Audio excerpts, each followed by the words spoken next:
The iMore Show is brought to you today by Clean My Mac 2. Clean My Mac makes space for things you love. Sporting a range of ingenious features, Clean My Mac 2 lets you safely and elegantly scan and clean your entire Mac with just one click.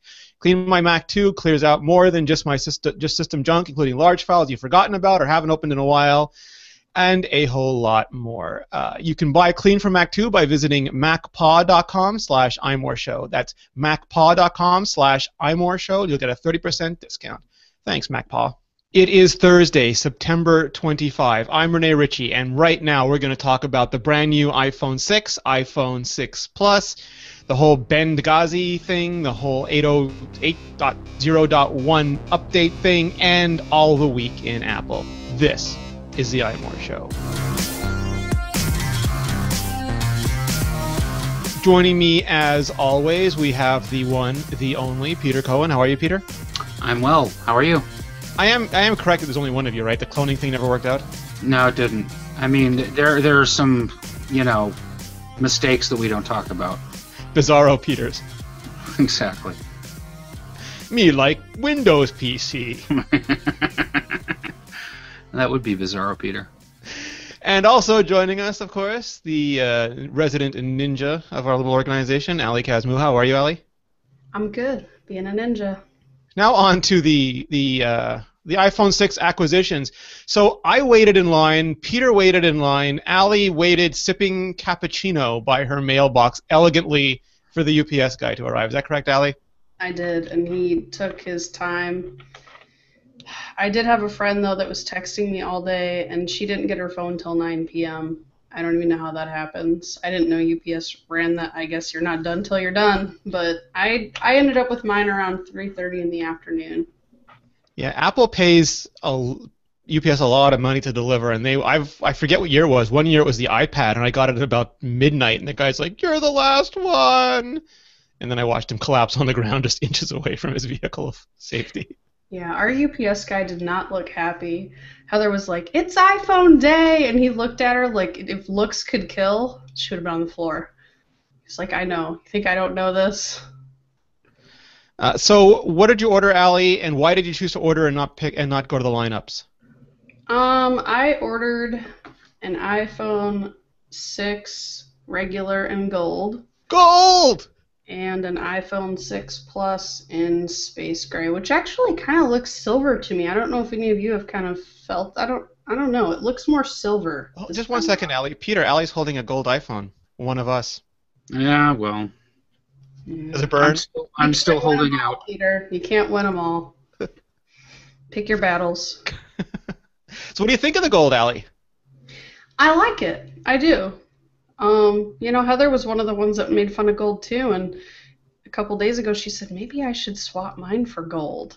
So it grew on me. I don't know. It's very subtle, and in some lights it kind of looks silver, so it doesn't really bother me. Most of the time I forget I'm using a gold phone because I don't really look at the back of it that often. So Heather is covetous of your gold iPhone now? Yeah, she's got a silver 6 Plus. Hmm. So she likes the Plus. I kind of like it too. I don't know. I can't see me carrying this beast around in my pocket, but I will most definitely probably like it like for short trips that I don't want to take my iPad. This would be more than sufficient for me to watch movies or TV or, gets a little bit of work done without having to tote around an iPad. I actually named my iPhone 6 Plus Beast.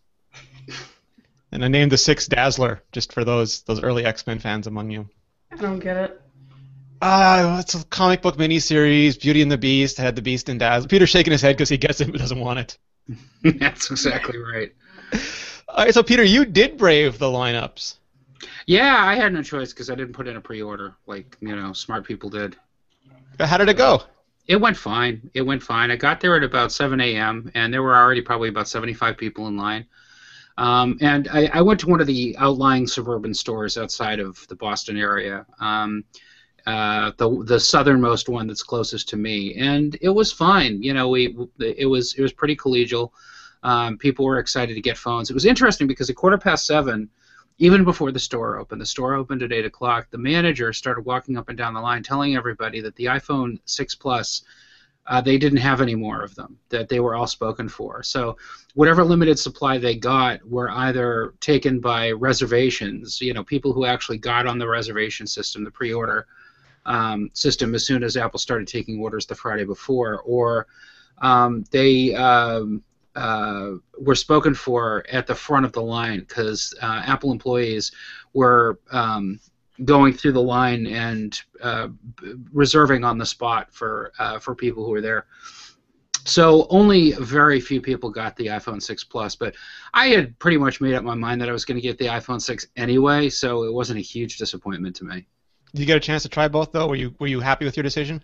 Yeah, I got a chance to try the Plus, and what I found remarkable about the Plus is that it's a bigger iPhone certainly than the iPhone 6, but it's not ungainly in its weight or in its feel in your hand. You know, I've used a Samsung Note before. I understand how big they are, and this doesn't feel at all to me like a Note. You know, its weight distribution is different, its shape is different. Apple has done a remarkable job of making a phablet type phone without some of the problems that are associated with larger phones. So I'm very impressed with it. So I was sort of a mix of both of you. I did pre-reserve, but I pre-reserved for pickup because, unlike Ali, UPS is fine, but I don't want to be waiting by the mailbox. I want to wait somewhere where I could at least see what's happening, and there are boxes in my vicinity. So I ordered for pickup, and I got there around 6 o'clock. There were about 350 people in line. And just like with Peter, pretty early on, the manager came out and he said, look, we don't have any 6 Pluses left. If you're waiting for that, please, make other arrangements, which I really like because it sort of sets expectations before you go in, and that way the people aren't frustrated in the store. They know what their options are before they're entering the store. I had to wait a little while in line because they were taking people both from the walk-in and from the reservation line, and then the computers went down like they do every year, so I waited a little longer. But eventually I got the phone. So I have a gold iPhone 6 Plus right here, almost as big as my head in this video. And then I got a loaner iPhone 6 from Apple so I could try it on Bell on a different network, and the other phone, get them both covered. And I like them both. I really want to live in a world where I have a 6-inch iPhone that when I rotate it horizontally becomes 5.5 inches. Sorry, 4.7-inch iPhone that when I rotate it to landscape mode becomes 5.5 inches. Why can't I live in that magical world, Allie? Because it's a magical world. There's got to be some Harry Potter spell for that. Maybe. Reductio. I'm still torn. The thing that was the most amazing to me is that after using the iPhone 6, the smaller one, for, 2 hours, it didn't feel any bigger to me in my hand than my iPhone 5S did. I completely became acclimated to that, and I find myself wishing, because I pick up my Plus and I have some of the landscape features on there, and I'm like, oh, my home screen rotates, and I think it's more of a novelty for me. I don't really necessarily think I need that, but it would be nice. I like the messages views. I like that I have the little chat bubbles, and I have more of an iPad experience, so I wish some of that extended to the 6, but I can see why they didn't do it, because on a smaller screen, it's, for me at least, I want to see more content than, pretty, I guess. Yeah, it's interesting to me. I used the 6 Plus for 3 days. Now I'm using the 6 for 3 days because I'm doing reviews for both of them. And even back when I was at the event, after I'd seen people and after I'd been holding the 6 for a while, it felt like an iPhone. It didn't feel like anything different. But then looking back at my 5S, it looked small and thick and square. And just the other day, I was doing photographs of all the different iPhones, and I picked up the original iPhone, and it felt tiny, like a toy. And that was a big phone. I remember feeling that was a big phone at the time, and I certainly remember feeling that going from 3.5 to 4 inches, the iPhone 5 felt really big. Now the iPhone 5 and 5S feel tiny. Georgia had a proper psychological explanation for this on the last Vector show, so you can tune into that if you want to hear why our brains betray us. But Peter, I was amazed at how fast my whole perception changed. Yeah, mine too. I grabbed the iPhone 6 and started using it on Friday. And on Saturday, I started playing with my iPhone 5S again to set it up because we recycle everything in my house. And I was amazed at what a puny little thing it felt like in my hand. And then I found one of my kids has a 3rd-generation iPod Touch, which is about the same size as an iPhone 3GS, I think, right? Mm-hmm. And that thing is just minuscule, comparatively. So It's interesting because I showed it to my kids. My kids were all fascinated with it as soon as they got home from school. And my 14-year-old handled the 6 for a little bit, and he looks at me and he goes, "It looks like a Samsung." So where is he living now? Yeah, I don't know. I don't really care. All I did was, I mean, I just gave him, $50 and a backpack and said, "See you later." But I actually understand what he's talking about. I have it in a case. I bought the Apple case for it because while I was in line waiting for the 6, I saw that video of the kid outside the Australian Apple store who excitedly unboxed it and drops it on the ground and broke it. So I'm like, no, I'm not going to take a chance. I'm going to get a case for it right away. Did he break it? I thought it didn't break. I think he nicked the side of it or smacked the glass or something. That would be enough to make me angry. So exactly. What color case did you get, Peter? I got a black leather Apple case. Nice. So you're rocking the Vader phone, the gray phone with the black cape. That's exactly right. That's how I roll. I am dark side. I'm all about the dark side. Dave Witskis has the gold phone with the brown case, and he's calling it Indiana Jones. All right. Fairly played. Fairly played. It kind of has a point. It kind of does look like a Samsung. Also, what is that, Allie? This is the Galaxy S5. And the iPhone 6 is still a little bit smaller, but only by a hair, if you can even see that. It's not terribly that much different. And what about the 6 Plus compared to the Galaxy S5? Let's see. Yeah, so that's more like a Galaxy Note sort of a yeah, but I feel like the Note is still bigger. I would agree with Peter there. My brother had a Note, and no matter how many times I fiddled on that phone and played with it, it just still felt huge to me. What city does your brother live in now? I don't know. I don't care. It's probably going to room with Peter's kid because between the both of them, they have like $60 maybe. So, the interesting thing about comparing the Note to the iPhone 5 or the iPhone 6 Plus is that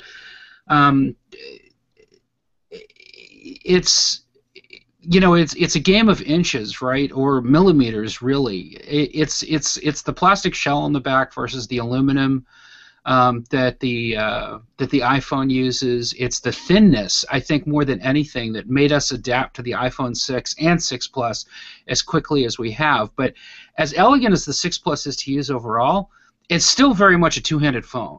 Even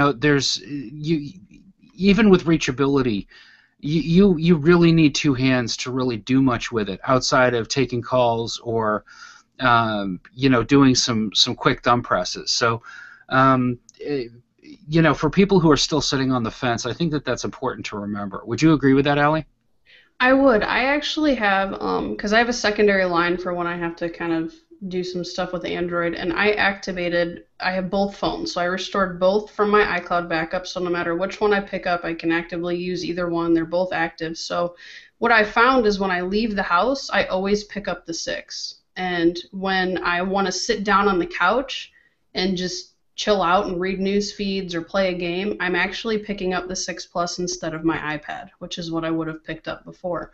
So I feel like it's more of, I can't use that phone one-handed, even with reachability. And it's more of, I feel awkward, like I feel like it's, when it sits in my hand, right? Like you might drop it. Yeah, like I'm afraid if someone even taps me, I will turn around and throat punch them if they knock the phone out of my hand. So I just feel like it's a better situation for everyone involved for me not to carry the phone. Escalation from nothing to throat punches. So fast. She's a ninja. What do you expect? She can use deadly force whenever she wants to. All right, so let's break this down. So the one-handed thing, I love the iPhone 6 Plus a lot, but that one-handed thing, because I would often, grab a coffee, walk down a street, walk through a mall, and I would check Twitter and iMessage, and I really can't do that with the iPhone 6. I have to sort of brace it. Georgia has an iPhone 6 Plus too. She thought there was no reason to get anything smaller, and she loves it, but again, she can't text one-handed. Now, I have heard some rumors that some people want to make keyboards that are specifically designed for left or right-handed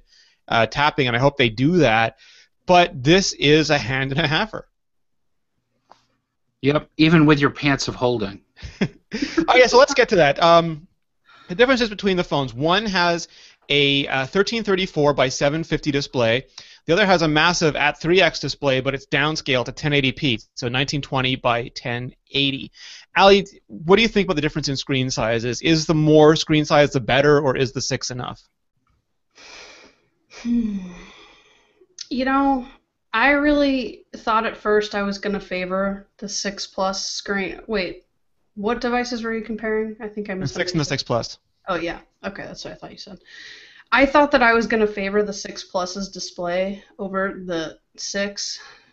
My eyes just don't see a difference. It basically comes down to me for what I want to use it for.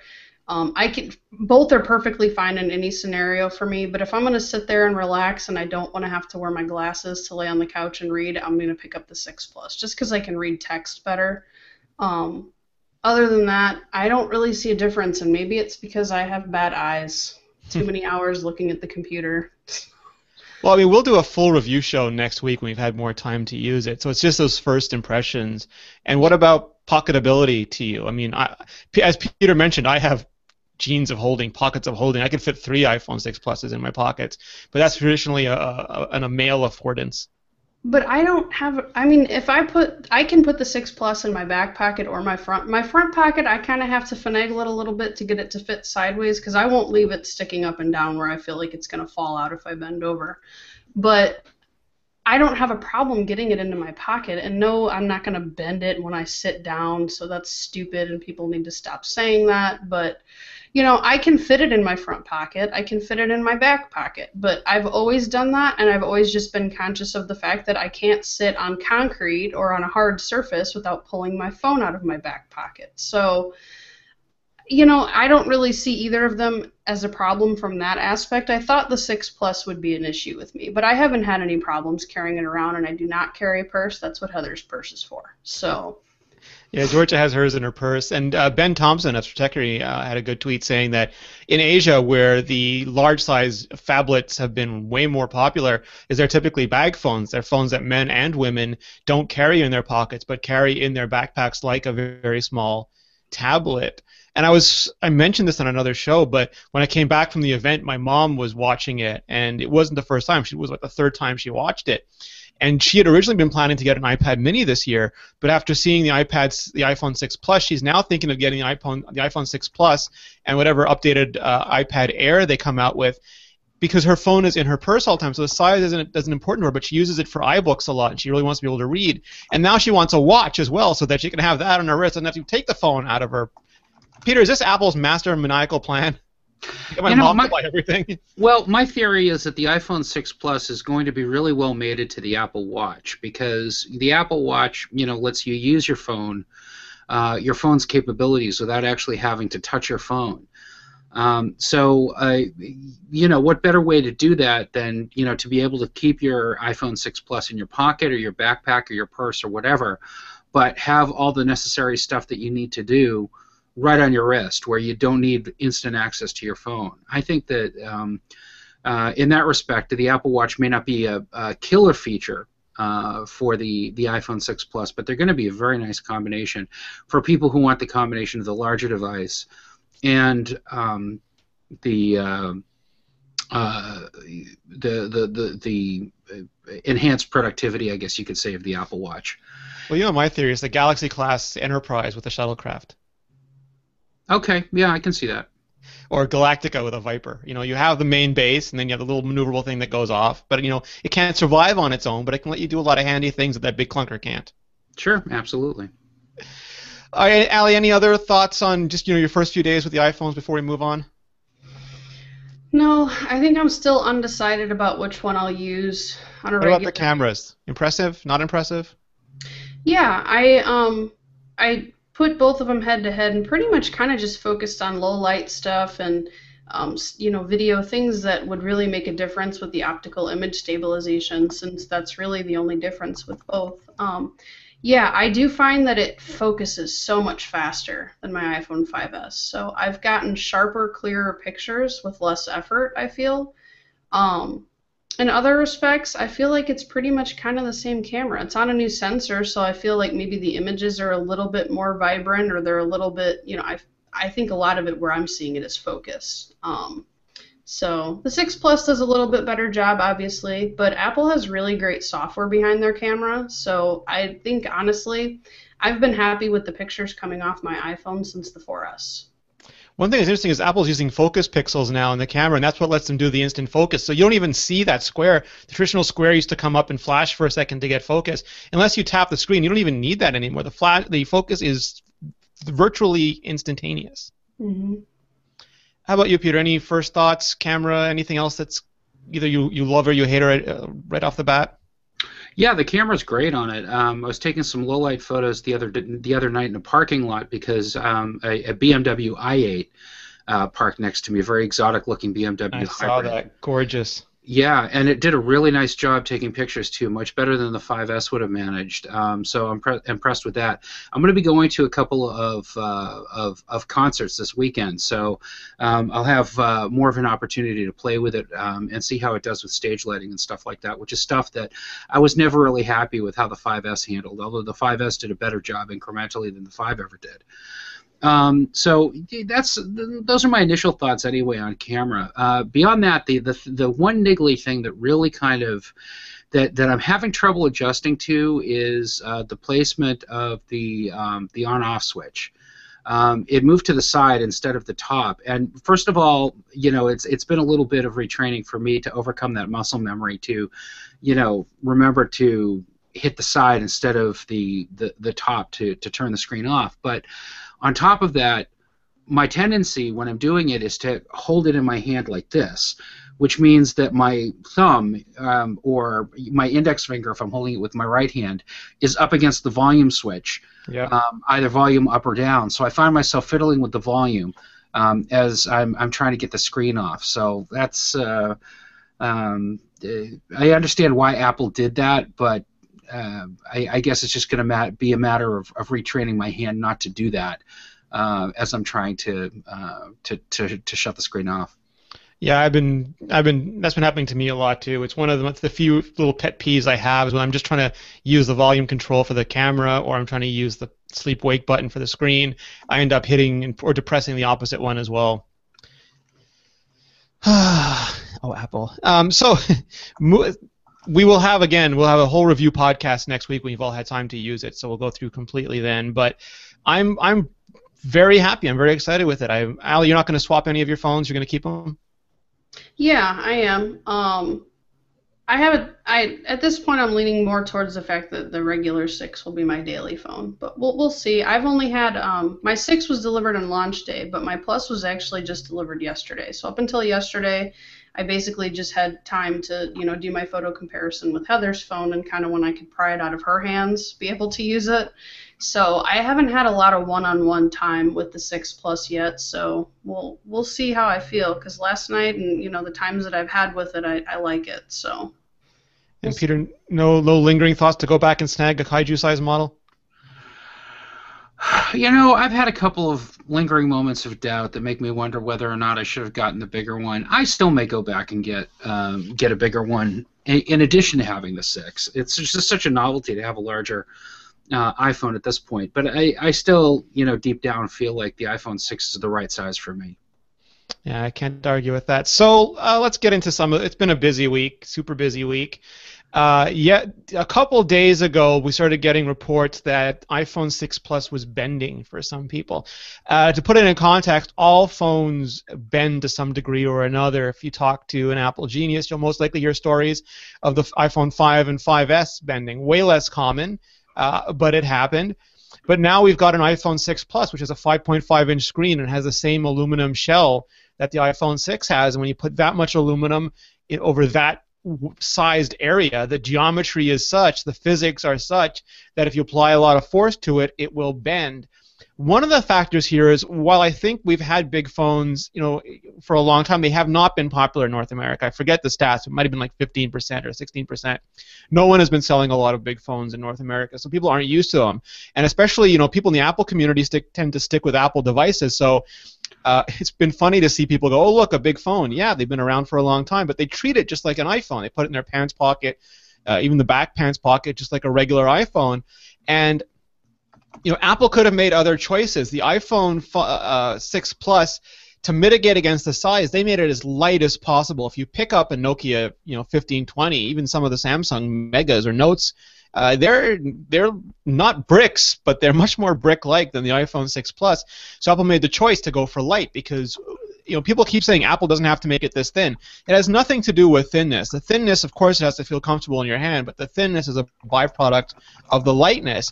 And as anybody who went from an original iPad to an iPad 2 or even from an iPad 4 to an iPad Air knows, the lightness is hugely important. People did not notice the switch from the iPhone 4S to the iPhone 5 because Apple actually managed to reduce it in volume. And it's the same trick Peter spoke about with the iPhone 6, is that after a while it feels like you're holding an iPhone. Just the size sort of disappears.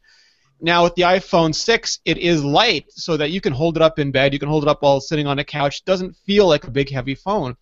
But because they're not using heavier materials, they're not using things like a steel frame or a stainless steel frame or something like that, it cannot hold up to as much pressure as smaller phones, even if they're made out of the same material. So we've seen the original tests were ludicrous. I don't want to talk about them. It's just some dude trying to bend a phone, and great. It's entertainment, but it doesn't really mean anything. But there have been some scientific tests now where regulated pressure was applied to phones, and the Galaxy Note bent more, but it returned to its normal shape a lot faster and a lot more consistently. So it didn't really bend. It just sort of bent and then went back.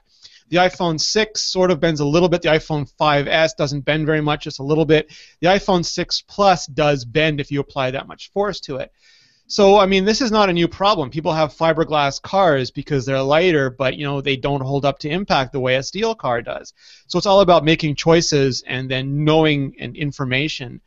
And I'm curious in your guys' takes, because my usual thing with this is as long as you understand, you can make informed decisions. If you want a big phone and you want a light phone, you can get an iPhone 6 Plus, but be careful how you carry it and what sort of, I forget Jason Snell's term, butt force pressure you apply to the thing.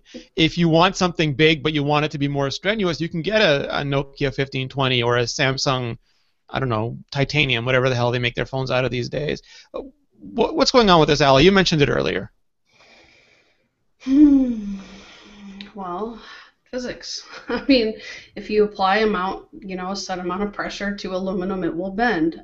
So we get to a point, and we're at a crossroads right now, where do you want a thicker phone that's going to hold up better, or do you want thin and light that you're going to have to take care of and not sit on cement or, carry it in your pocket when you're going up a ramp on a BMX bike and, expect it not to bend if it comes in contact with a metal bar. So, I mean, it's just kind of one of those trade-offs. If you want thin and light, you're going to have to take care of a little bit more of a fragile phone. Peter, any take? Well, first of all, I think that this has been really overreported. There was an initial report that somebody bent their phone. There have been a couple of pile-ons, and people who can either afford to or want the exposure, have been trying to bend their phones intentionally on camera to try to demonstrate some sort of flaw in Apple's manufacturing or whatever.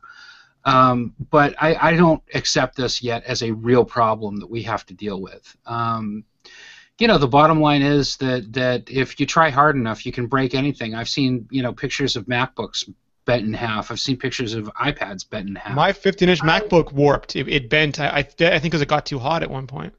I mean, right. I fixed these things for years. I can't tell you how many bent iPads I've seen, going all the way back up to the first generation iPad. Aluminum, I mean, I can take a file and file down the corners of an iPad. That's actually how you would fix them. There are specific tools that are used to reshape the edges, and then you basically use a Dremel or a file to reshape that aluminum around the edges because it is so thin.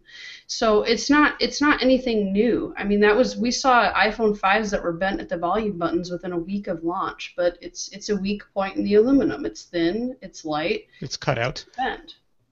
What? It's cut out at that point. Yeah, it's cut out. There's nothing there. Don't bend it. Yeah. I agree with you, Peter. I think, and it feels like every time there's a launch, we look for something. Like AntennaGate was absolutely true. If you were in a low reception area, you could put your finger on the gap, and you could attune the signal, and basically it was a network pause play button. But the amount of people affected to the attention applied to it is sort of analogous to the amount of attention Apple gets to a phone release compared to, you know, some other company. They're just an attention magnet. But then we had, you know, one thing after the other. I forget, it was case scratching, and then it was purple flares, and it's like every launch we have to find some story to say that Apple has done badly by the people who bought their product. God, I'm just so tired of this stuff. It's exhausting. It's It really is. employees trolling the internet. Anyway, so I mean, if you are concerned, and you know, just be careful with your stuff. I've had my iPhone 5S in my pockets of holding. Sorry, my iPhone 6 Plus in my pockets of holding for almost a week, and it is fine. And I sit down with it all the time. Not in my back pocket. I've never done that. I wouldn't do that with the original iPhone. The whole idea of sitting with a phone in my back pocket, insane to me. I remember when I bought my first Trio, I went to Trio Central and I bought an armor case. I bought a steel case to keep it in. I was so paranoid about dropping it and breaking the screen because it cost $2005, and that was a lot to a kid like me at the time. And I treated that thing like the most precious object in my life. And I'm not that nuts about my phones anymore, but they're still hundreds of dollars worth of equipment, and I wouldn't put a Mac in my back pocket. I wouldn't put an iPad in my back pocket and sit down. I'm not going to put a phone See, in I my do that. pocket. I do, know. unless it's like a hard surface. Like if I'm gonna sit on a concrete or like a wood bench or something, I take it out. But like if I'm sitting on like a couch or like a fabric chair, like a softer surface, I've done that since the first generation iPhone, and I've never once bent a phone. I've never once Suffocating, Allie. I suffocate my phone. Breathe. I do it all the time. My point is just take care of your, especially if you know that an iPhone 6 is big enough. It's like the same thing. If you take a wooden stick, a very short one is hard to snap. A very long one is easy to snap because you can apply leverage to it. It's just, the geometry of the object. If you want an iPhone 6 Plus, take care of it. Please. If you want anything, take care of it. I mean, it doesn't go uniquely for an iPhone 6, but I think I had my 5S for about 4 days when I left it in my pocket, my jeans pocket, with my car keys. And that was a mistake because I ended up getting a nice big scratch on it, about a half an inch long. That's been there ever since, and it's a reminder to me of my own stupidity that I wasn't taking care of it very well. It's not Apple's fault. It's not Corning's fault for not making Gorilla Glass strong enough. It's nobody's fault but my own for being careless. And like Allie, I don't repair iPhones, but we service Macs and other stuff all the time, and I see people come in, who have carelessly treated their electronic equipment and are suffering the consequences as a result. If you want to do a stupid thing, eventually there are going to be consequences for it. That's the bottom line. So I don't see iPhone 6's bending as a real big deal. And by the way, if it is bent, bring it back to the Apple Store. Have them take a look at it. In all likelihood, they'll swap it out for you. Yeah, and they will. There's been a lot of tests showing that in other ways, for example, drop tests, the iPhone 6 and 6 Plus are doing phenomenally better than any other phone. So it's, a diamond is hard, but you hit it with a hammer, it shatters. There's all sorts of different ways that things can be strong. So information is the key. Know what your phone can withstand and what it can't, and be careful with it. One thing I think that may help a little bit is, and I actually find this to provide a much better user experience. One of my favorite things about the new phones is how the edges are tapered and they're rounded. And I kind of feel like maybe that might help with impact a little bit. I could be wrong, but I feel like the screen's there's not that hard ridge there. It's more smooth and round. So I don't know if that has anything to do with maybe it holding up a little bit better. It's not what I expected. I really didn't expect it to hold up better than the 5S and previous versions, so I was kind of surprised by that. Yeah.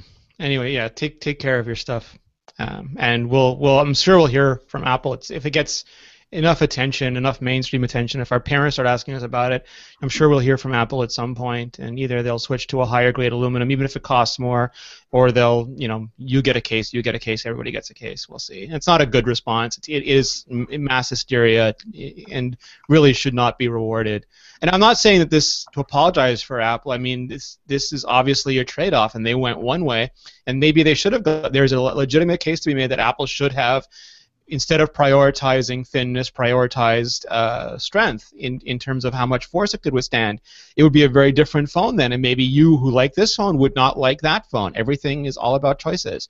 Apple made theirs, and now it's up to us to make ours. And almost everyone who bought them is still within their return period. So if you'd rather go to an iPhone 6, which appears much harder to bend, please avail yourself of that opportunity. And I would also say, if it's not too late for people within the sound of this or the image of this podcast, this is definitely something to consider if you're still going back and forth on AppleCare. If you haven't bent your phone yet, and you're not sure whether AppleCare is worth the money, it may be, may merit some consideration for this, because this kind of accidental damage is something that AppleCare will cover.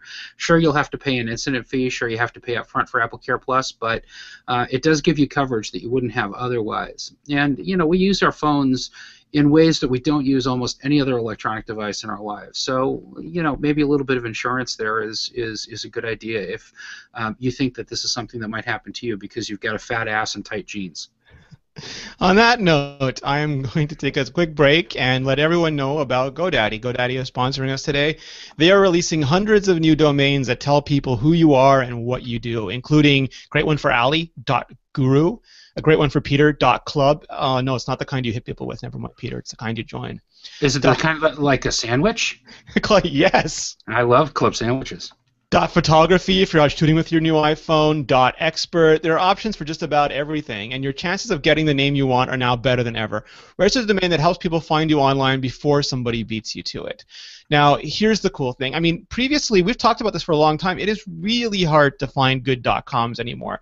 Almost all the good ones are taken. If they're not taken, they're squatted by horrible people who want to do nothing more than extract money out of you for what should be freely available. Don't get me started on them. There were options like .tv and .fm, but those were hacks. Those were countries that happened to have those initials. These are domains expressly created to provide sort of a more interesting thing. So, for example, if Ali wanted to start a Harry Potter site, she could have Harry Potter. I'm sure there's .cinema or .movie or something. There's all these different options. I'm waiting for .podcast. I think that would be fantastic. iMore show .podcast. But if you're a plumber, if you're in almost any profession or area of interest you can find, there's something close to that now available to you, and it's going to lead to a bunch of really cool websites. So here's the deal. You visit GoDaddy.com and you enter promo code iMore30 and save 30% on your order. 30% off your order. Any domain that you want that's available to you, iMore.com 30, you save 30%. There are some limitations, so see the website for details. Thank you, GoDaddy, for supporting the show. All right, from the frying pan into the fire. Apple released the iPhone a couple days before they released the iPhone. They released iOS 8. We have a full review up, like ludicrously long review up. If you ever are, stuck on a desert island for a couple days, your reading material is covered. But there were a few glitches with it, a few things that didn't work. Famously, HealthKit, Apple postponed that for a week, and that was going to come with an update. So yesterday the update arrived, iOS 8.0.1. It came out. People started updating to it. And people who were updating over the air, going to settings, general, software update, seeing the update, pressing it, installing it on an iPhone 6 or an iPhone 6 Plus, when it was finished, when it had finished applying the bit differential or the Delta file that does the update, and it rebooted, most of us, including myself, found ourselves without Touch ID and without a cell signal. And that's a really big deal. I mean, people joke about not using your phone as a phone, but that's also data. And it's not being connected. And I would argue that in modern society, not being connected is a pretty terrible feeling. So there were problems immediately with it.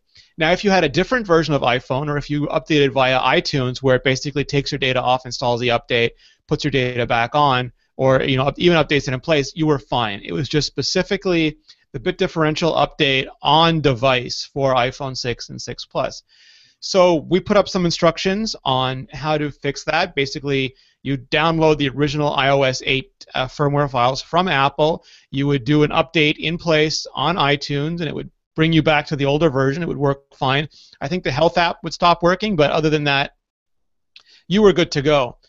Since then, Apple has come out and said basically, yes, there's a problem with that update in that specific circumstance. They gave almost identical steps that we did to resolve the issue, and they said that update 8.02 will be out, 8.0.2 will be out in a few days to not only fix the issue, but fix the original bugs, but the bug that this issue introduced. So, Peter, I can't claim to understand the complexities involved with delivering this stuff. Some people said that this is Apple's hubris because they bypassed the carrier system. That's not true. Carriers got this update, I believe, early September for testing. Apple's been testing it. We've seen it hit our servers at iMore for a long time. It wasn't the file that was a problem. It was the differential that was delivered. But that's still a big problem for a lot of people. Yeah, it's turning into it has been a big problem for a lot of people. Let's call a spade a spade. This was an ugly problem for Apple. This should never have happened. Whatever the excuses, whatever the armchair quarterbacking from people about why it happened is really kind of irrelevant. It just simply shouldn't have. What harms Apple so much about this is that it's taking out iPhone 6s and 6 Pluses specifically. These are Apple's flagship models. These are brand new phones, and they're not working right. And quite frankly, I don't think that the iTunes recovery is a satisfactory solution. A lot of people who use iPhones never ever use iTunes to sync their phones back to their computers. In fact, many people who buy iPhones don't even know that you can do that. It doesn't even dawn on them that iTunes can be a sync tool that they can use to back up and sync their phones. So it's really a bad situation, and I'm sure that a lot of people are coming into Apple stores with bricked iPhones going, hey, I tried to install an update and what happened? And they can get them restored on the spot, not a problem. But still, it's an ugly situation that never should have happened, and hopefully Apple won't let anything like this happen again. Yeah, I mean, I agree with you completely. It never should have happened. This is horrible. I've seen it before. There was an update with Palm OS a long time ago that's with the carrier system. I think there was an Android 4.4.1 on Sprint that had to be pulled back, so it does happen. But you have so many people checking it now, Ali. I don't know how it happens. I don't know. I was out yesterday and I just started reading feeds at like 8 p.m. I'm like, whoa. Yeah, I figure you knew. You were like, all right, you guys take care of iMore today. I'm not telling you why. I'll be back tomorrow. YOLO, suckers. I was like, whoa, I picked a bad day. Or a perfect day. Yeah, go big or go home. But yeah, I didn't have any hands-on experience with that. The first taste I got of that was yesterday afternoon. Heather and I were somewhere, and I got a text message from Ashley Scutta, our old podcast host, and it was just in all caps, my cellular does not work. What is wrong with my phone? I'm like, what are you talking about? So, and I think that was before people figured out what was going on. And then later I read iMore, and I'm like, oh, that's the problem. But, yeah, I think that's a big issue, and my biggest problem with it is that I'm afraid that things like that's a big issue to happen, and I feel like it might make people mistrust updates, and they might shy away from them because of that. Well, last time I did one of these, my cell service stopped working, so I'm not going to do it. And I think Apple's been very good at avoiding fragmentation, and I think stuff like this can cause that if they're not careful.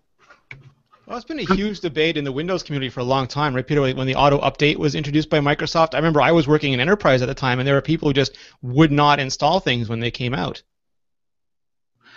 Yeah, absolutely. And I mean, even now, people are gun shy about installing updates because they don't necessarily know what they do and how they might affect what they've got. Is this going to delete stuff off my phone, what have you? So there's already that ingrained fear from some users, and now on top of that, they're going to be once bitten, twice shy. Well, the last time I did it, it bricked my phone, so I'm certainly not going to do it again. And they miss out on very vital updates that not only patch security issues and improve the overall reliability of their phone, but also add new features like HealthKit. So again, this should not have happened, and Apple has got some work to do to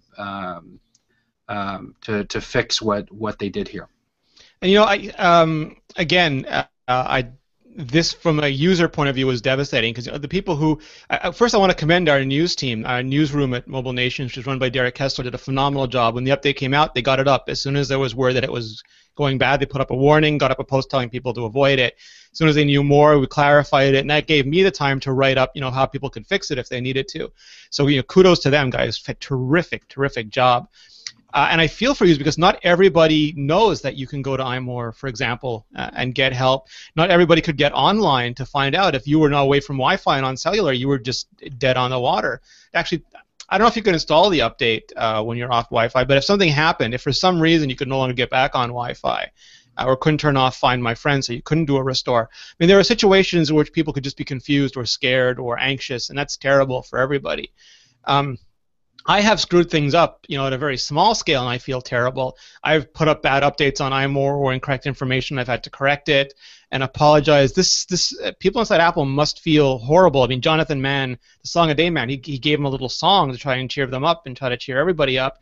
But you've got to imagine that someone is looking for the Mobile Me flamethrower at Apple right now and just going through the halls to try to get this fixed. And we discussed this on Vector too because Guy English and Dave Wiskus are both developers. And the idea, Peter, that we have so much software now, and Dave Weiner, famously of RSS, wrote a post about the importance of QA, but even NASA is making errors now. The old joke used to be only a NASA could afford to make perfect code because it's so expensive to make perfect code, and even they can't do it anymore. Is this something we're going to have to get used to? Is this going to be increasing and not decreasing as time goes on? I think that this sort of stuff is inevitable over time because Apple systems are complex. Apple's base of machines is increasingly complicated. I think that we've got to expect that there are going to be stumbling blocks along the way.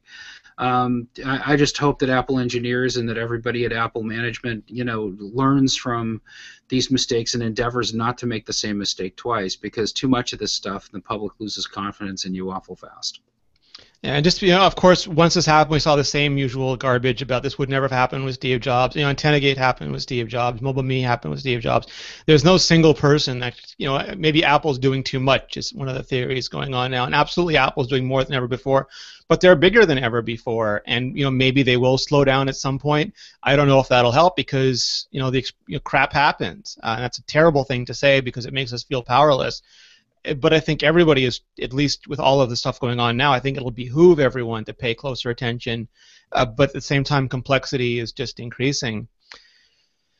I'm going to take one more break, and I'm going to thank one more sponsor, and that is Veridesk. Now, I know, Ali, you just got a brand new standing desk, didn't you? I did a few months ago. And what do you think of it? How do you like standing? I love it.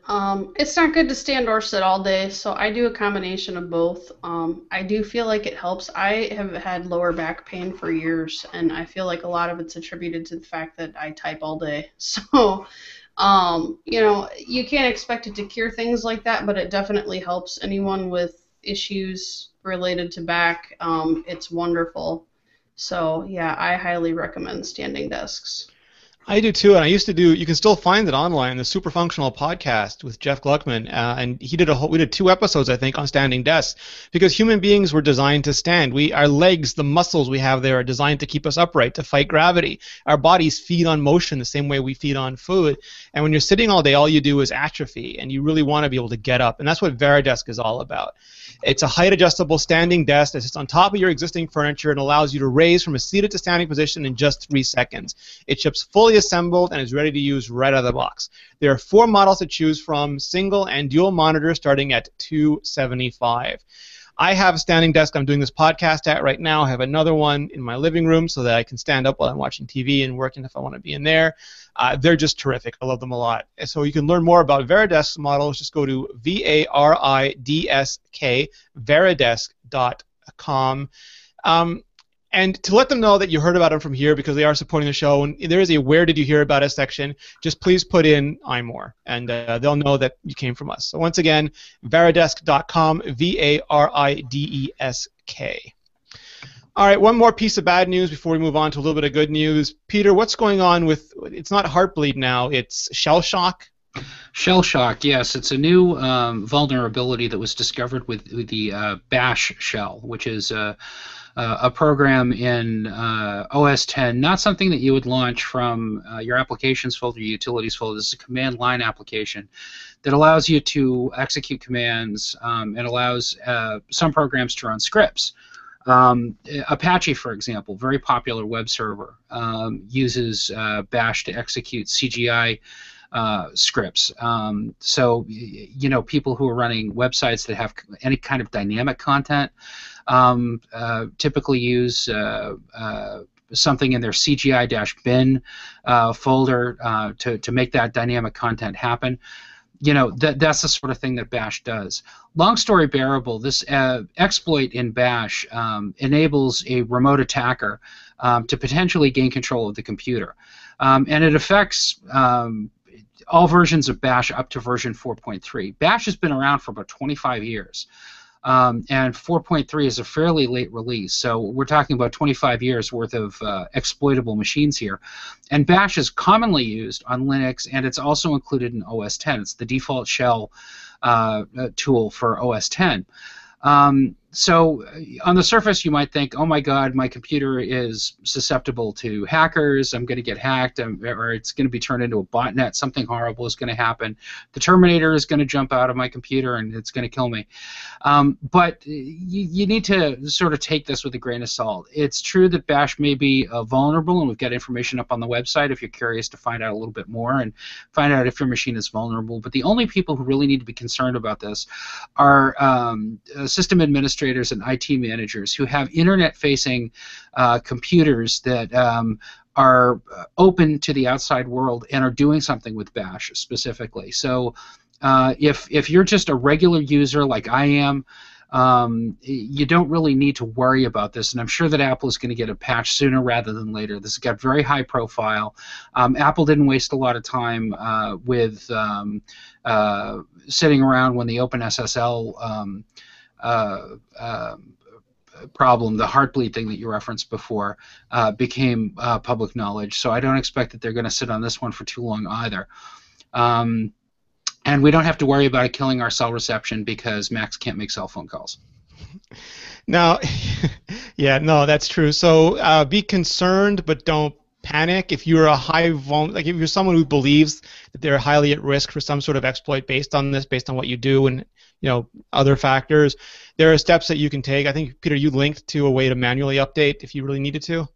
Yeah, if you have the wherewithal to compile a new version of bash, you can do it. But you are going to need Xcode installed in your machine, which means that you're an Apple developer. So for us regular mortals, there are a couple of other ways to do it. You can click on that link to get more information. But honestly, it's not something that I would recommend unless you've got the experience working in the command line and understand what you're doing. Yeah, now, some people have asked whether iOS is affected because iOS is built on the same underpinnings as OS 10. We really don't know. It's hard to tell if there is a version of bash running on the iPhone, and if there is, whether it's actually enabled in typical user mode or not. So we're looking into all this. I'm sure Apple is looking into all this. And like what I can tell you is that jailbroken iOS devices that have bash exposed may be susceptible. But the vast majority of regular machines, I don't think we've got a clear answer yet. Perfect. So stay informed. Peter and the rest of the people at Mobile Nations and iMore will keep you informed. This again, Peter, I mean, there's just so much of this, so many exploits going around now. It feels, you never know. Like there's this whole syndrome they're talking about where either there's more news or there's actually more things, and it's hard to tell if there is more things going wrong or simply we find out about them better and faster. But it does seem like exploits are hitting the news more than they ever did before. Well, like I said before, the thing about this is an exploit in software that's been used for 25 years. So it just took a security researcher understanding how this one exploit worked in order to publicize it. And in publicizing it, he's enabling everybody to get it fixed. But in the same token, it's sort of playing a game of beat the clock, because now hackers, may be developing worms or other forms of malware that can exploit this particular exploit now that they know about it. So, it's a double-edged sword. I don't necessarily think that there are more examples of this coming than ever before, but the bottom line is, OS X exists in a continuum. It uses a lot of open-source software, and, some of these software tools may be susceptible to security problems. Almost every time Apple comes out with a security update, most of that security update is dedicating to updating issues with processes and apps that you never see running, that you never see on your desktop, things that most people don't care about, don't know anything about, and couldn't care less about, but things that improve the security of the Mac overall and prevent it from being exploited by malware developers. This is another example of that, and like I said, I'm sure that Apple's going to patch it sooner rather than later. But for the moment, unless you're using your Mac to, serve up content on the web or do some other things that are internet-facing, it's not something that you really have to worry about too much overall. Just, keep an eye out for the latest security update from Apple and install it as soon as you get a chance. Nice. One quick thing I wanted to mention before we move on is Apple enabled Wi-Fi Direct for the Apple TV. It was part of the iOS 8 update. It seems to be going live.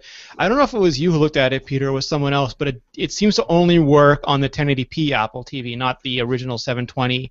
Well, not the original, but the second generation 720 Apple TV. Yeah, I was just going to say, the interesting thing about this is that it isn't just a 1080p Apple or Apple TV or third generation Apple TV you need, but it's a third generation Rev A Apple TV. So one of the ones that's been made since March of 2013. So if you bought your Apple TV before then, if it's a second generation, this won't work. If it's a first generation, third generation, it won't work either. It's only the Rev A ones that can do this. So, everybody else, I guess, should consider an upgrade. I've got a second generation box that's still working okay for me, and the bottom line is I'm probably going to hold off on updating. That isn't a feature that I really need until I know what Apple's going to do for the next generation of Apple TV. And just to be clear, it's not a feature. The difference is that you don't need to be on someone's Wi-Fi network to use the Apple TV, which is appealing to businesses who might have presenters come in they don't want to put on their network, or if you have a lot of visitors coming over that you don't want to put on your network. But for most people, they've been using it the traditional way for a long time already. That's exactly right. For most people, this is a non-issue. Where this really comes in handy is in enterprise and universities and other places where they have presenters coming in, and maybe the IT department doesn't want to give them access to the Wi-Fi network just to do a presentation. Maybe they consider that a security risk. Maybe they need to sandbox the Apple TV in order to make it happen, but it's a PITA. This enables those presenters to do that stuff without jumping on the local Wi-Fi network, which is a great convenience, and it's a great business thing, but it's not something that most people are going to miss. Yeah, no, I agree with that. All right, Ali, iOS 8 is here, iPhone 6 and iPhone 6 Plus are here. You've been writing about some of the awesome app updates that we've had. What are your favorites? Let me pull up the keyboards. Everyone loves the keyboards. Yeah, I'm a big fan of SwiftKey. That's what I used on Android. I can't stand any default keyboard. Google Keyboard's okay, but I use SwiftKey, and I loved that I could actually sync predictions, so no matter what Android phone I was using, it just worked. And now with SwiftKey Cloud, everything from my Android phones, all my predictions, most commonly used words, different. So you're okay with the syncing? Because a lot of people panic that, oh no, I don't want my keystrokes on the cloud. I mean, I think if you're smart about it, don't type out your credit card number in an iMessage. I don't know. I mean, and for things like that, if I felt worried about stuff like that, I would just toggle off that keyboard and use the Apple keyboard for when I'm typing in passwords and credit card No, numbers. I don't think it can work well, for password fields anyway. no, like Apple's got a bunch of security stuff. So it won't work for passwords, won't work for PhonePad. But also, there's been a lot of misunderstanding and misinformation about this. When SwiftKey or Text Expander asks for full access, that's not internet access. I mean, the warning message is scary, and maybe Apple needs to change that or improve that. But basically, the keyboard itself is limited in what it can do. And if you have a big sort of a keyboard, like if you have something with predictions like SwiftKey, or you have something that does text expansion, you need to go back and communicate with the host app, not just the container app, to provide that intelligence. There's a whole engine running there behind the scenes, and they need full access in order for the keyboard to communicate with the app back and forth. What Ali's talking about is a second step. You have to go into the app. You have to enable, in the case of SwiftKey, their sync service, which uses Facebook or Google+. My understanding is if you don't do that, even if you have full access, there's still nothing going to the cloud. It's just inter-app communication. Yeah. The warning message that Apple chose is kind of unfortunate because I think it's going to scare a lot of people away from using keyboards. I mean, obviously, I would read reviews. I would look at things before downloading keyboards that are not from mainstream outlets like SwiftKey or Swipe, or you just want to be careful either way. But if you're using a service like SwiftKey Cloud doesn't scare me one bit. I find it great that I was able to bring all of my synonyms for cookies down to my iPhones and not have to program. But, other apps, I really like, there's an app called Launcher, and it kind of does something similar to what Launch Center Pro does, but for the notification center. So you can take frequently used things that you do, so I can tell it, call Rene, spam Rene with cookie texts or whatever, things that I frequently do, and I can swipe down from Notification Center and do that in just a tap. Social's also integrated, so you can use them to tweet, you can use Launcher to post to your Facebook, Snapchat even. So that's a cool app, and it kind of brings some of that functionality of Launch Center Pro to the lock screen and anywhere else you want it through Notification Center. I like Sports Center too. That one's updated, so you can actually see not only scores, but you can actually see, you can listen to live radio if you choose to do that right from your lock screen. I've been using 1Password a lot because not only does it have the share widget, which lets me the share sheet, which lets me fill in my password in webs and apps, and I incorrectly said on MacBreak that it didn't work inside apps, but it does. I had settings that were less than ideal, so I fixed those. Sorry everyone at 1Password for the error. But also it has Touch ID, so I can. So it was Touch ID that made the mistake about. So Touch ID, I can not only access the 1Password app with Touch ID now, but I can autofill all my passwords in apps and websites with it, and it made my life much easier. Here's my question with 1Password though. Touch ID doesn't seem to work consistently for me. I don't know if it's a setting that I have or what, but I have it set to use Touch ID, but it only does it if it's within like a couple minutes, and after that it's asking for my master password again. Yeah, you have to change the settings. So basically, and I'll go into it now, anytime you reboot, it's going to ask for the master password, but you have the option of how often it asks for the master password, and I've set mine to 30 days now. That's what I did, and it's still asking me. You also have to give it keychain access. Okay. You can store your master password in the keychain. Otherwise, iOS flushes it and it doesn't have access to it again. Okay, I'm sure. For some people, they won't do that because they consider it a security risk. But for me, that's fine. You don't have many important all the things. So what I know, for example, Vesper and Overcast have both been updated for the iPhone 6 screen.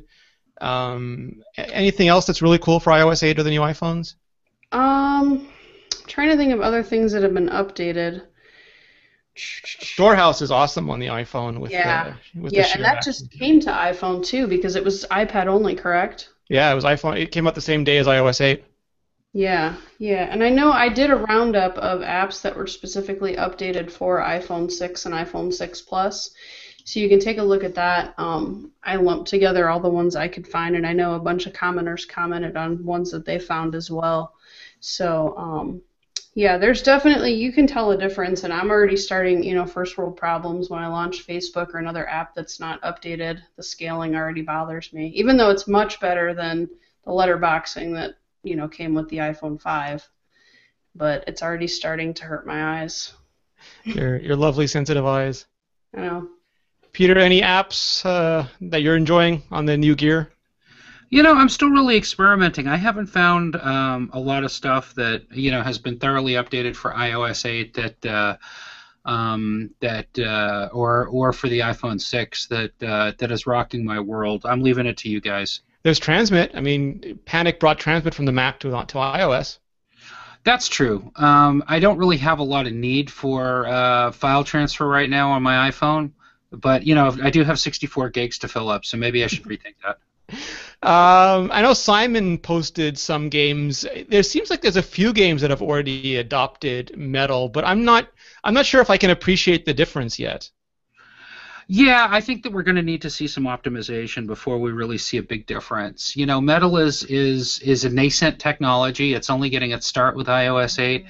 But it is bringing near console quality graphics to iOS 8. So, we'll continue to see new apps roll out that take advantage of it and really, look spectacular on the new devices. And I can't wait to see what Apple's get up its sleeve with iPads. I'm just going down to Simon's list because he posted what he thought were the best games. Sorry, I just went past it. So here's Simon's list, and I have to admit I have not had as much. I want to spend some quality time gaming before I finish my review, but I've not had that much time with it yet. But he's suggested Asphalt 8 Airborne. Sorry, I'm just going to pull this down. Oh, web browser, thou art slow. Probably because I'm beaming all this to the Google at the same time I'm trying to look at this. Real Racing 3. The Real Racing team is always excellent. Modern Combat 5. Infinity Blade 3.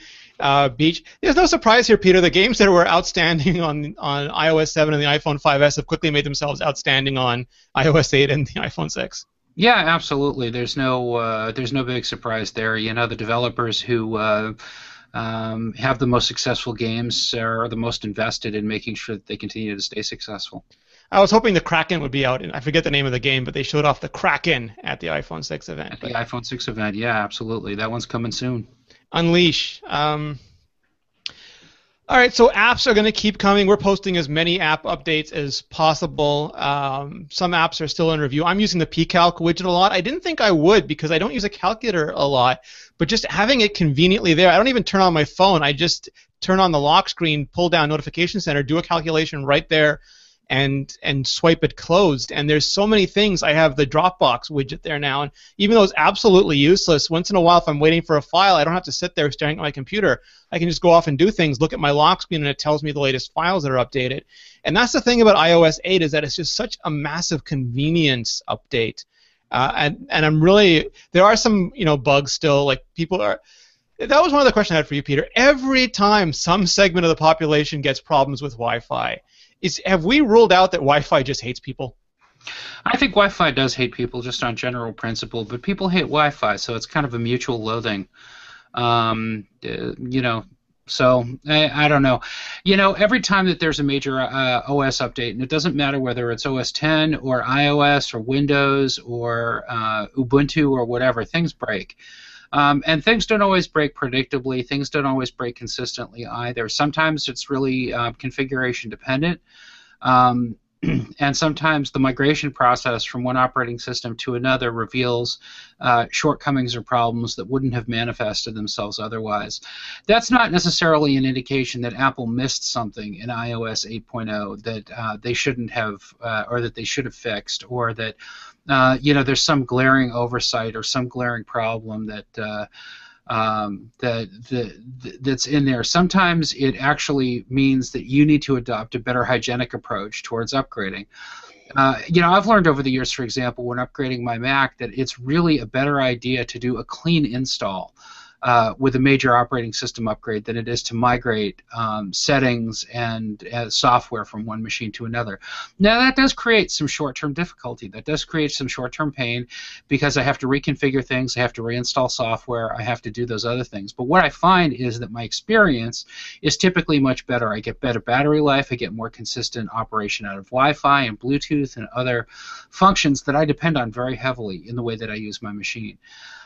So take that for what it's worth. I don't necessarily think that I haven't had any problems actually with the device that I upgraded from iOS 8 from iOS 7.7 to iOS 8. But your mileage may vary. It all depends. If you are having problems, my recommendation is to do a restore and take it from there and see where you're at. Yeah, Marco Arment was tweeting that very proudly. He's still carrying forward his original iOS, iPhone install from 2007. I nuke and replace every time I get a new device. Yeah, I was having dinner with some friends last night, and one of them was showing me that their iCloud is listed as MobileMe, their iCloud setting on their phone, just because of the way that they've migrated their data from system to system. Mine is still .Mac, and apparently there's a little bit somewhere in Apple, because even if I put in iCloud, it reverts me to .Mac, because that's the first install I ever did with it. Go figure. Maddening.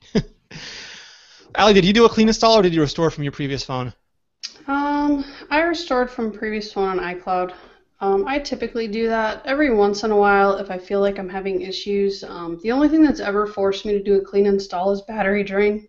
Yeah. That's the only time I've ever done one. So I've never had a space issue where I couldn't. So I think the last time I did an iTunes install was for battery drain on my 5S, and it solved it. Before that, probably the last time I actually had to tether like an animal and do an actual iTunes update. So there are, like I said, there are bugs, there are issues. I mean, iOS 7 had a ton of resprings, and Apple took a while to fix those, I think, completely by 7.1. For example, Siri will stop dictating. Like, Siri does streaming dictating now, but if I ever do a word that inserts a smart quote, like the process of changing from the standard to the smart quote, thumb quote to smart quote, stops Siri from streaming its dictation. So I had to go into Tweetbot, tap the compose window and choose dumb quotes, and now Siri works fine again. A lot of people are finding that if you rearrange all the share, because now that you have the share extensions, you can arrange them in the order that you use them most, but it forgets them. So there's all these little things that need to be filled. I know Apple's working overtime and they have priorities, and they want to fix things that are really bad for a lot of people before things that are really bad for a few amount of people or not very bad for a lot of people. But those will take time. And one of the hard things is that we went from 7.1.2, I think, which was really mature. I mean, that was like 9 months into the cycle, something brand new. And it'll happen again. It'll get better and better over months. And then we'll have iOS 9, and it'll start all over again. But, people had the betas, and developers reported issues on the betas, but there is no amount of QA in the world that can equal 100 million users hitting your software. They're just going to find edge cases, and they'll have configurations that it's very difficult to test for in anything but those situations. So it's terrible that it happens. If you've got a bug that's really driving you crazy, that sucks. I feel for you. I'm having several myself. All I can suggest is that you report them when and if you can, and otherwise let us know, and we'll try to help you find workarounds. Question time. We've got a ton of questions because our comments aren't working today. So Jedi Knight just says, love the podcast. Greetings from the UK. Thank you, Jedi Knight. While we were podcasting, Apple put out a statement to NBC saying that so far only 9 people have complained about the bending. See, I was right. So Apple's comment, I mean, they're looking into it, but they've only received 9 complaints, and that might have been from the dude who did it 9 times in the video. I'm not sure. That's not surprising to me. Case closed, Ali? Or need more time? Yep, go away. Case closed. All right, Peter, from Chris Oldroyd, former iMore writer Chris Oldroyd. How you doing, Chris? He's thinking of buying a MiFi game controller, but he wants to know if there's any future left in it because developers haven't exactly rushed to support them. Yeah, MiFi game controllers have been a big disappointment for me. I certainly wouldn't invest in anything that's device specific. Some of the MiFi game controllers are basically add-ons for the iPhone that turn the iPhone into a big game controller. I wouldn't necessarily go with one of those. If you're going to consider one, consider something a little more modular. I've reviewed one that works independently of the device, so if you've got an iPhone or an iPad set up in front of you on a stand or whatever, you can actually use this controller away from it. The Stratus, I think it was. There's another one that I recently read about that I think we recently posted some news about, and its name is escaping me right now. Unfortunately, it looks like a legitimate game controller like you would find on a PlayStation or an Xbox, but it's got a little holder on it that lets you clip in your smartphone. That might be a good choice too. MFI is still embedded in iOS. It was introduced with iOS 7. It's still there on iOS 8. Some developers are still using it, but the bottom line is the controllers are very expensive compared to a game controller for an actual console. So whether or not it's going to be worth it to you is really dependent on how you game, and I don't necessarily think the value proposition is there for a lot of gamers right now. All right. I agree completely with Peter, which is not unusual. I'm abdicating my agreement to you, Peter. Very good. Thaddeus Clay, any case recommendations for the 6 Plus? I have Apple's case. It's the only one I've actually got in my hands and tested, and it's fine. The leather is a bit slippier than I forget the other one is polycarb or silicone, something like that. That's a little grippier. It does make it a little thicker. Some people like that. It makes it a little squarer. Some people like that. So if you really want a case, check out Apple's, but I'm sure we'll have a ton of them to look at soon. Have either of you tried any other cases yet? I haven't personally. Heather got a case because she was terrified that I do feel like the edges, I feel a little bit more precarious. I don't use cases, but she bought one by Body Glove. I think most of the carrier stores have been carrying those. They were there on launch day. And it doesn't add a lot of bulk, but I feel like it's thin enough that it added some grip, so then she didn't feel like she was going to drop the phone anymore. So those seem okay. Those are kind of a rubber silicone. But I haven't had my hands on any other ones. Yeah, but we'll be doing. I mean, Peter started looking at some cases already, and I'm sure we'll look at more of them. So this is my Apple case, and I don't know if you can tell in the light, but if I get the light on it just right, you can see that it's already scuffed up. Apple makes a very nice leather case, but it is very soft. So if you care about your leather case looking nice, you're going to have to treat it with kid gloves. No pun intended. It's a delicate case, and it's already showing signs of wear. I don't mind that I spent $45 on it. I think it's a good looking case, and I would certainly rather have scuffs on the case than on my phone. So it's doing its job. In the store that I work at, we're selling the UAG or UAG's phones, which have kind of a microcell material inside of them for impact resistance. They're very durable, but they do add a very heavy kind of look to the phone. It's almost like a Humvee sort of militarized look to them. But they're nice solid cases. The other ones that we're carrying right now are Specs Candy Shells, which are great cases, high gloss, available in a variety of colors. They look really nice. What we've been unable to lay our hands on is 5.5-inch cases. You know, my expectation, my theory on this is that fairly early on, the case manufacturers were able to land their hands on the backs of the iPhone, so they could get the iPhone 6, so they could get it just right. But Rene, you've commented on past shows that parts leaks for the iPhone 6 Plus were in short supply. So even leading right up to the event, and fairly shortly before the event, we weren't absolutely certain that Apple was even going to release the iPhone 6 Plus or, introduce it at the same event that the iPhone 6 was coming at. So Apple managed to keep the lid on iPhone 6 parts, and I think by virtue of that parts leaks, a lot easier than they were on the 6. So we're still weeks away in some cases from seeing cases for the iPhone 6 Plus that are in any great quantity. There are a few that have leaked out, but not from the usual suspects. And speaking of the usual suspects, I'm still waiting to see what LifeProof is going to do. LifeProof cases are a big seller in our store. People love the fact that they're waterproof, dustproof, everything else proof.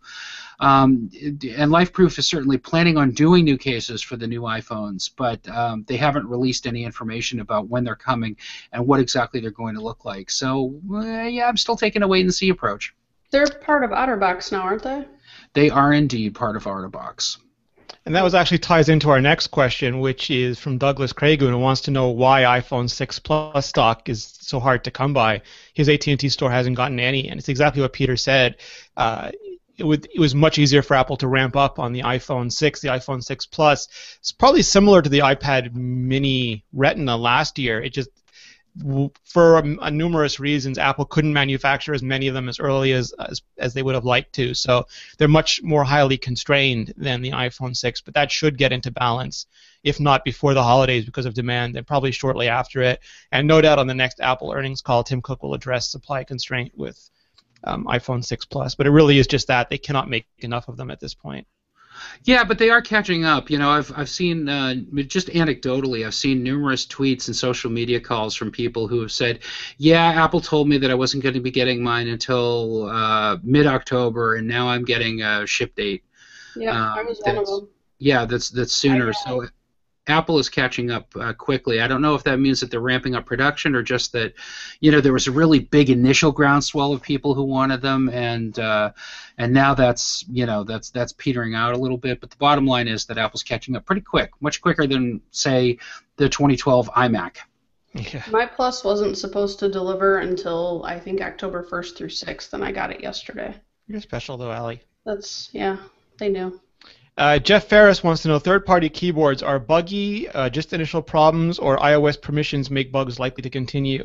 So it's a combination of factors. One is that this is the first time we've had third-party keyboards, and developers really couldn't test them. They could test them on beta on the existing iPhone models, but nothing's ever like shipping code. So and also it's the first time Apple has done these extensibility features, and Apple was working on them up until the last minute and fixing bugs with them, but it's going to take a time to get it right. So there are bugs, absolutely. There is a lack of maturity in the software, which will get fixed. But there's also things that aren't bugs, but Apple's security decisions. For example, they will not let you use a third-party keyboard in a password field. They will not let you use it, I believe, before you ever unlocked your iPhone. They will not let you use it for the phone pad because that's a secure carrier connection. So Apple could change their minds about these things, but if they don't, they'll revert to the normal keyboard, and for some people that's bad. So it's a mix of things that hopefully will improve over time. Sheketa, I don't know if I'm pronouncing this right. Sheketa, S-H-E-K-E-T-A. Peter, she wants to know if there's a way to restore your MacBook Air to factory settings the way you can your iOS. Like on iOS, you can just go settings, general, reset everything. Is there a way to do that with a Mac? Well, there is, but it's kind of an uglier situation. Instead of resetting it and just blanking it, you would have to do an internet recovery, which would drop a fresh copy of the operating system on your machine. So the instructions for doing that are actually on our website, and the way that you do it on a Mac is... and this goes for fairly recent vintage machines. And when I say fairly recent vintage, I think like in the last 4 years, internet recovery will work. But internet recovery is when you hold down the Option key on your. Sorry, I'm stumbling here. Option R. Option R. Yeah. I'm just trying to find my thing about it. Sorry. Yeah, it's not as simple as settings, general, reset all. You've got to do a little bit of work for it. Right, exactly. I'm having trouble finding it just because I can't internet today because I have the dumb. But you've got to be connected to the internet. I can talk about it generally speaking. You've got to be connected to the internet over Ethernet or Wi-Fi. You hold down the Command key and the R key, and that will start the recovery process. It will put a fresh copy of the operating system on your machine, and it will be the version of the operating system that's shipped with your computer. So if you bought a computer that originally had Mountain Lion on it, even if you've upgraded to Mavericks, even if you will upgrade to Yosemite when it comes out, you're going to be restored to Mountain Lion, and you'll have to upgrade to the Mac App Store from there. So it's kind of an arduous process for some people, but in the event of complete failure, if you've got a time machine backup that doesn't work, or you really want to just base case your Mac, like if you're going to sell it, right? Yeah, exactly. If you're going to sell it or give it to somebody, this is a good way to get to reboot it completely. Nathan Taylor wants to know, is there any chance of Apple ditching iTunes for file transfer? They don't really care about it.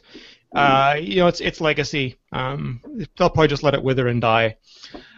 Oh, Rene, there's one other thing that I wanted to mention too. Sure. Instead of doing that, if you're happy with the way that your machine is working and you just want to blank your user information off of it, for example, I had a customer come in the store a couple of weeks ago who said, I'm giving this to my niece. I just want to make sure that there's none of my personal information in there. You can go into users and groups in the system preferences and create a new user for that user.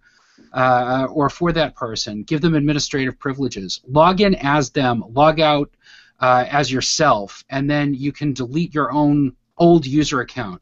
That will keep all the software on the computer and will keep the operating system the same, but will remove any trace of you from it whatsoever. So if you're just concerned about bookmarks or data or any lingering fingerprints of your use of it, that would get rid of it too. All right, I'm not sure if is that a secure delete? Do you know offhand? It can be if you want it to be. Okay, awesome. Beyond the Tech wants to know, do you think Apple will drop the number after the iPhone as they do on new retail boxes and go iPhone late 2014 model? I mean, we're single digit. I think they might keep the numbers at least until we get to iPhone 10 with a big X next to it because that would look cool. But I mean, they're with the iPhone. Maybe we'll get models like iPad Air. We'll have iPhone Air and iPhone Pro and iPhone Mini. But there'll probably be some sort of easy differentiator because it's such a popular device. Anything else?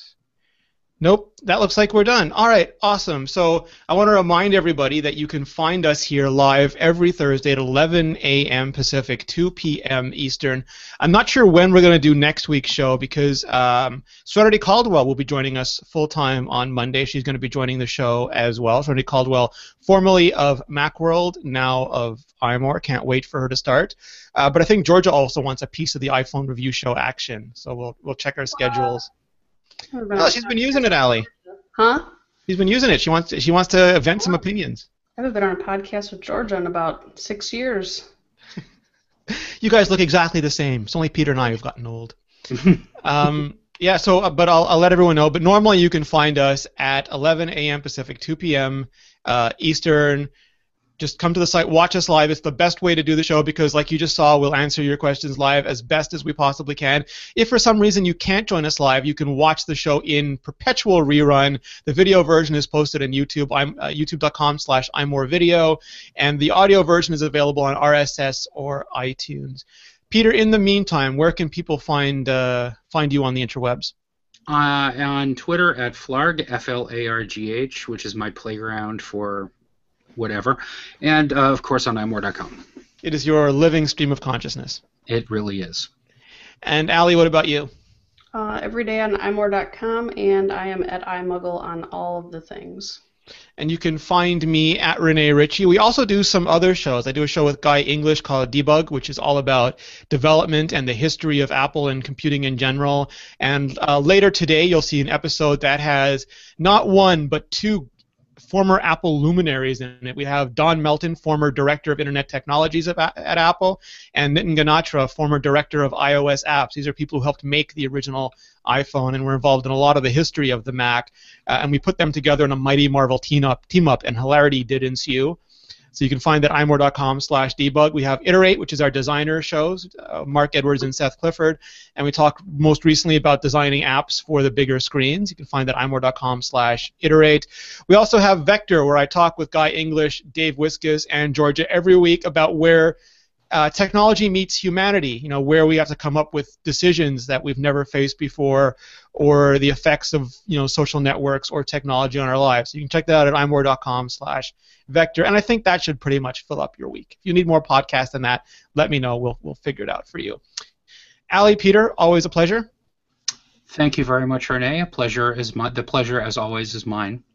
And I want to once again thank GoDaddy for supporting us. They're releasing hundreds of new domains, .guru, .club, .photography, .expert, .all the things. Just go to GoDaddy.com, enter promo code iMore30, save 30% on your order. There are some limitations, so check their website for details. That's GoDaddy.com, promo code iMore30. Thank you very much, everybody. Thank you to our community. You guys are fantastic, and we will see you next week.